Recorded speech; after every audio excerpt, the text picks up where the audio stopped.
ബൈജു, ഇത്തരം വളരെ പ്രധാനപ്പെട്ട ഈ വാർത്തയിൽ ഓരോ നിർണായക ഘട്ടത്തിലെത്തുമ്പോൾ കഴിഞ്ഞ ഒരു ചർച്ചയിൽ ബൈജു തന്നെ വന്നിരുന്ന ഒരു ചർച്ചയുടെ വീഡിയോ വരുമ്പോൾ അതിനകത്ത് ഞാൻ പറഞ്ഞു പോകുന്നതാണ് പ്രേക്ഷകർ, ആ സമയത്ത് ഏറ്റവും കൂടുതൽ കമന്റുകൾ വന്നത്, ഇൻസ്റ്റാഗ്രാമിലേക്ക് ഏറ്റവും കൂടുതൽ കമന്റുകൾ വന്നത്, ഏറ്റവും കൂടുതൽ ഷെയർ വന്നതൊക്കെ കർണാടകത്തിൽ നിന്നാണ്. കർണാടകത്തിൽ തന്നെ എന്തുകൊണ്ട് കർണാടക മാധ്യമങ്ങൾ ഈ വിഷയം സംസാരിക്കുന്നില്ല എന്ന തരത്തിലുള്ള #, ക്യാമ്പയിൻ പോലും ഉണ്ടായിരുന്നു. അതായത് ജനങ്ങൾക്ക് ഇതിൽ ഒരുപാട് കൺസേൺ ഉണ്ട്, എന്താണ് നീതി കിട്ടാത്ത എന്നുള്ള ചോദ്യമൊക്കെ അവിടെ തുടർച്ചയായി ചോദിക്കുന്നുണ്ടായിരുന്നു.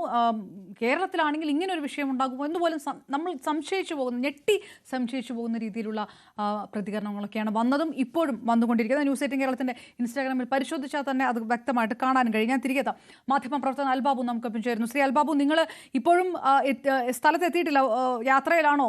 ആശങ്കപ്പെടുത്തുന്ന എന്തെങ്കിലും സാഹചര്യം ഉണ്ടോ ഇപ്പോൾ? ഞങ്ങള് ഇപ്പൊ ബോർഡർ കഴിഞ്ഞിരിക്കുന്നു.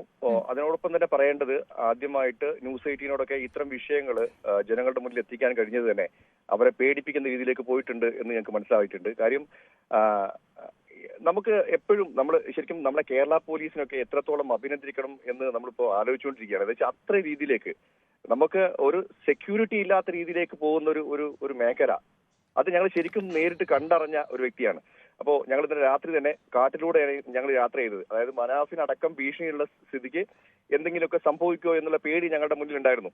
അതിനപ്പുറത്തേക്ക് നമ്മുടെ വണ്ടി ഫോളോ ചെയ്യുന്ന രീതി, വണ്ടി നിർത്തിയിടാൻ കഴിയാത്ത രീതി, അപ്പോൾ അത്തരം ഒരു രീതിയിൽ പേടിപ്പിക്കുന്ന സംഭവം. ഈ ധർമ്മസ്ഥല എന്നുള്ള സ്ഥലത്ത് ഞങ്ങൾ നിന്ന സമയത്ത് തന്നെ ഒരു ഓട്ടോക്കാരൻ വന്നു ഞങ്ങളുടെ ഫോട്ടോ എടുത്തു. അപ്പോഴേക്ക് ഞാൻ പറഞ്ഞു, മനാഫ്ക, ഇത് ചെറിയ പ്രശ്നമുണ്ട്, നമ്മൾ സൂക്ഷിക്കണം എന്ന് പറഞ്ഞു. അതിനപ്പുറത്തേക്ക് ഞങ്ങൾ ഷൂട്ടിന്റെ ഭാഗത്ത് വരെ ഞങ്ങൾ ഫോളോ ചെയ്യുന്നതായിട്ട് ഞങ്ങൾ തോന്നി.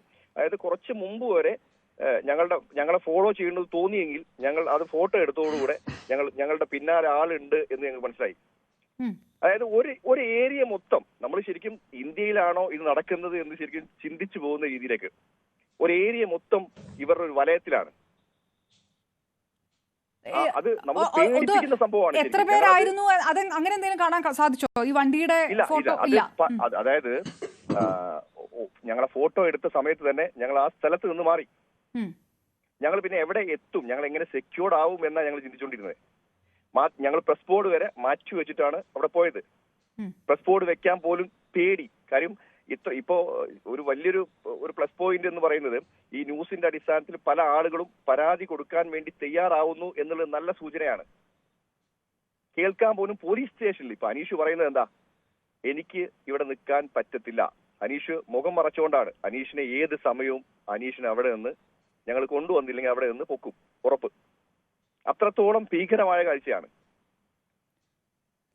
ശ്രീ അൽബാബു, ഈ അനീഷ് പറയുന്നത്, നേരത്തെ അച്ഛൻ കൊല്ലപ്പെട്ട സമയത്ത് പരാതി കൊടുത്തപ്പോൾ ഇനി പരാതിയുമായി വന്നാൽ നിന്റെ പോലും ജീവൻ പോകുമെന്ന് പറഞ്ഞ ഒരു SI പോലീസ് സ്റ്റേഷനായിരുന്നു. സ്വാഭാവികമായിട്ടും അതേ പോലീസ് ഏത് തരത്തിലായിരിക്കും ഇപ്പോൾ അനീഷിനോട് പെരുമാറുക എന്നൊരു പേടി ബാക്കിയല്ലേ? ഞങ്ങളുടെ ഒരു അന്വേഷണത്തില് ആ ഒരു പോലീസുകാരനും അവിടെ ആ സ്റ്റേഷനിലിരുന്ന ആ പോലീസുകാരൻ ഇവരുടെ ഒരു വലങ്കയ്യായി നിൽക്കുന്ന ഒരാളാണെന്നുള്ളതാണ് ഞങ്ങൾക്ക് മനസ്സിലായത്. അദ്ദേഹം അതിന് സാമ്പത്തിക ലാഭം വലിയ രീതിയിലേക്ക് നേടിയിട്ടുണ്ടും എന്നുള്ളതും ഞങ്ങൾക്കറിയാം. കാര്യം വെച്ചാൽ അത് നമ്മുടെ അന്വേഷണത്തിൽ കിട്ടിയതാണ്. നമ്മുടെ കയ്യിൽ തെളിവില്ല. കാര്യം ഇവർക്ക് വേണ്ടി പ്രവർത്തിക്കുന്ന സമാന്തരമായി പോലീസ് സ്റ്റേഷനിലും മറ്റുള്ള സംഭവങ്ങളിലും കേൾക്കുന്നുണ്ടോ? കേൾക്കുന്നുണ്ട്, പറഞ്ഞോളൂ. പോലീസ് സ്റ്റേഷൻ, അതായത് നമ്മൾ പേടിക്കേണ്ട വിഷയം നമ്മളുടെ ഇന്ത്യയിലാണ്, നമ്മുടെ തൊട്ടടുത്ത സംസ്ഥാനത്താണ്. പോലീസ് സ്റ്റേഷന് സമാന്തരമായി ജയിലുകൾ അല്ലെങ്കിൽ അതേപോലെ സമാന്തരമായുള്ള സംഭവങ്ങൾ ഉണ്ടാക്കി വെക്കുന്ന ഒരു ടീമിനെ കുറിച്ച് നമുക്ക് ചിന്തിക്കാൻ കഴിയുമോ? അത്രയേറെ ഭീതി പരത്തുന്ന രീതിയിലേക്ക് ഒരു നാട് മൊത്തം എന്താണ് പറയാ, അവിടെ നമ്മൾ അന്വേഷിച്ചപ്പോൾ കിട്ടിയൊരു വിവരം, അതായത് കേരളത്തിൽ നിന്നൊക്കെ വന്ന് ഇവിടെ ബിസിനസ് ചെയ്യുന്ന ആളുകൾ, ആ ആളുകൾ എത്ര ലക്ഷം കൊടുത്ത് അഡ്വാൻസ് വാങ്ങിയാലും ആ അഡ്വാൻസ് ഒരു ബിൽഡിംഗ് എടുത്താലോ ഒരു സ്ഥലം എടുത്താലോ അവരെ പേടിപ്പിച്ച് വശത്താക്കി മാനസികമായി ടോർച്ചർ ചെയ്ത് അവിടെ നിന്ന് അവരെ ഇട്ടുകൊണ്ട് പോകുന്ന ഒരു അവസ്ഥ. അനീഷ് വരെ പറയുന്നത്, എനിക്ക് കർണാടക പോലീസിൽ 1% പോലും വിശ്വാസവും ഇല്ലാന്നാ. കർണാടക പോലീസിൽ അനീഷിനോട് പറഞ്ഞത്, ഒരു കാരണവശാലും നിങ്ങൾ ഈ കേസുമായി മുന്നോട്ട് വരരുത്, നിങ്ങളുടെ ജീവൻ നഷ്ടപ്പെട്ടേക്കാന്ന്. ഇതിൽ നിങ്ങളുടെ കേസിൽ പ്രതികളായി എന്ന് പറയുന്ന ആളുകൾ മുഖ്യരായിട്ടുള്ള ആളുകളാണ്. അപ്പോ ആ ഒരു രീതി നമ്മൾ ഭയപ്പെടേണ്ടിയിരിക്കുന്നു. അത്തരം രീതിയിലേക്ക് ഞാൻ ഇവരൊക്കെ ഞാൻ ചോദിക്കുന്നത് ഇപ്പോൾ നിങ്ങൾ അതിർത്തി കടന്നു, ഇപ്പോഴും ആ പേടിക്കുന്ന ആ സാഹചര്യത്തിലുണ്ടോ? ആരെങ്കിലും ഫോളോ ചെയ്യുന്നുണ്ടോ? ഇല്ല. സാഹചര്യത്തിൽ അതാ ഞാൻ പറയുന്നത്. ആദ്യം തന്നെ ഞാൻ പറയുന്നത് നമ്മളുടെ പോലീസിനോട്, നമ്മുടെ കേരളത്തിലെ പോലീസിനോട്, ഈ കേരള സമൂഹത്തോട് നമ്മൾ എത്രത്തോളം നമുക്ക് എന്തും തുറന്നു പറയാൻ, ഏത് പോലീസ് ഓഫീസർ ആവട്ടെ എന്തും തുറന്നു പറയാനുള്ള ഒരു സാഹചര്യം നമുക്ക് ഇന്ന് നിലവിലുണ്ട്. അത്തരം ഒരു സാഹചര്യം അവിടെ ഇല്ല എന്ന് പറയുമ്പോൾ എത്രത്തോളം ആളുകളെ ഇവർ ചൂഷണം ചെയ്തിട്ടുണ്ടാവും എന്നുള്ളതാണ്. ഇപ്പൊ മനാഫ്ക്ക് മിനിഞ്ഞാന്ന് ഒരു ഭീഷണി കോൾ വന്നു. അതിന്റെ അടിസ്ഥാനത്തിലാണ് ഞങ്ങൾ അങ്ങോട്ടേക്ക് യാത്ര ചെയ്യുന്നത് എത്രത്തോളം സുരക്ഷിതമായിരിക്കണം എന്ന് ഞങ്ങൾ ചിന്തിച്ചത്. പക്ഷെ ഞങ്ങൾ അങ്ങോട്ടേക്ക് യാത്ര ചെയ്ത സമയത്ത് ഉണ്ടായ അനുഭവങ്ങളാണ് ഞങ്ങൾക്കിത്. ഞാൻ നോക്കിക്കൊണ്ട് നിൽക്കേ 2 ഓട്ടോറിക്ഷകൾ വന്നു. ഒരു 3-ാമത്തെ ഓട്ടോറിക്ഷയിൽ ശരിക്കും ഡ്രൈവറാണ് ഫോട്ടോ എടുക്കുന്നത് ഞങ്ങളെ. അപ്പോ ഡ്രൈവർ ഫോട്ടോ എടുത്ത സമയത്ത് ഞാൻ മനാഫ്കിനോട് പറഞ്ഞു, ഡി ഗ്യാങ്ങിന്റെ ഓട്ടോറിക്ഷകളാണോ? അത് മനാഫ്ക പ്രത്യേകിച്ച് എന്നോട് പറഞ്ഞു ഡി എന്നുള്ള സാധനം നോട്ട് ചെയ്തേക്കണം. അദ്ദേഹം അത് കുറച്ചുകൂടെ മുൻപ് അറിവുള്ള, അതായത് ഇത്രയും വാർത്ത വന്നിട്ടും അങ്ങനെ തന്നെ പരസ്യമായിട്ട് ചെയ്യാൻ അവർക്ക് മടി ഇല്ല ഇതിലൊട്ടും. മേഡം ഇത് ഇത്രയേറെ നമ്മൾ മനസ്സിലാക്കേണ്ട ഒരു വിഷയം, ഇത് ചെറിയൊരു സംഭവമേ അല്ല.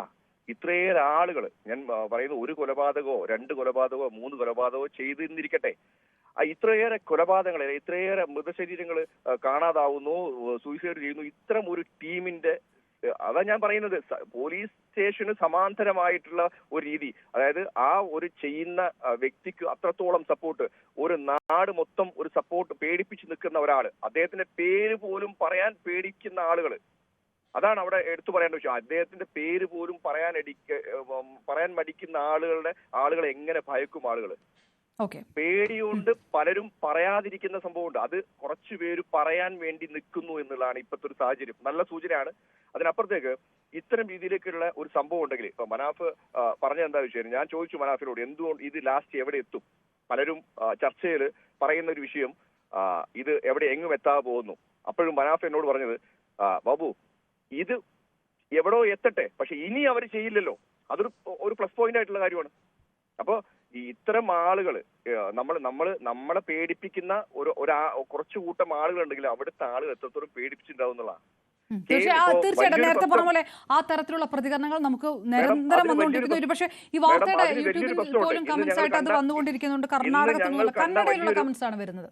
മേഡം ഇന്ന് ഞങ്ങൾ കണ്ട വലിയൊരു സംഭവം എന്താ വെച്ചാൽ, KL രജിസ്ട്രേഷൻ വണ്ടി ഒറ്റൊന്നു പോലും അവിടെ ഇല്ല. അത് അവരെ നല്ല രീതിയിൽ ബാധിച്ചിട്ടുണ്ട്. അപ്പോ ഇതിനെ തച്ചൊടുക്കാൻ അല്ലെങ്കിൽ അമർച്ച ചെയ്യാൻ വേണ്ടി 100% അവർ പണമുള്ള ആളുകളാണ്, പവറുള്ള ആളുകളാണ്. 100% അതിനെ തച്ചൊടക്കാൻ വേണ്ടി പ്രയത്നിക്കും എന്നുള്ളത് 100% ഉറപ്പാണ്. അതിന്റെ സൂചനകളാണ് ഇന്ന് നമ്മൾ കണ്ടത്.